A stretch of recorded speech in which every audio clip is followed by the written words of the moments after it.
Kasut sekolah. Tapi macam mana Ustaz tahu saya? Nak tahu macam mana? Weh. Alis. Apa kau ni? Relax lah. Janganlah laju. Penat aku nak kejar kau. Adik aku tengah tunggu aku kat rumah.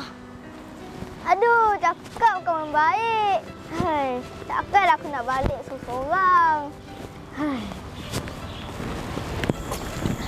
Assalamualaikum Ustaz. Waalaikumsalam. Sekejap. Kenapa Ustaz? Siapa nama kamu? Nama saya Aryan. Aryan. Aryan. Ustaz nak tanya sikit boleh? Boleh. Kamu kenal siapa tu? Oh, tu. Murid tu? Nama dia Haris. Haris. Dia kawan baik saya. Ha? Dan dia ada adik. Nama dia Raisa. Raisa. Kebetulan. Ustaz ni guru kelas kepada Raisa. Ustaz ajar petang tau. Saya pun selalu datang ke rumah dia. Oh, jadi awak kenal lah. Rumah dia kat mana? Kenal sangat. Boleh tak?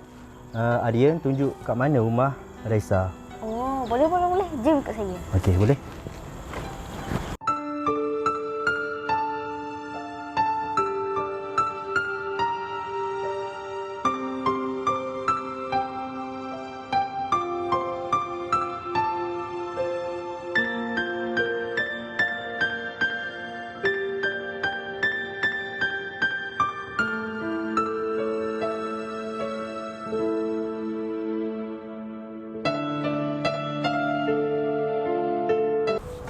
Assalamualaikum. Waalaikumsalam Ustaz. Sihat? Sihat. Awak kenal siapa ni? Ini Ustaz Farid kan? Ustaz lah. Guru kelas Raisa. Raisa mana? Ada kat dalam. Oh. Ustaz nak tanya sikit boleh? Boleh. Kenapa Raisa selalu datang lambat? Ustaz nak tahu tak? Lepas mak ayah kami meninggal, kami duduk dengan Mak Ucu je. Hidup kami bukanlah senang. Mujurlah Mak Ucu kami ada. Mak Ucu kami ibu tunggal. Lepas tu dia sakit. Kami hidup sekadar yang mampu je lah Ustaz.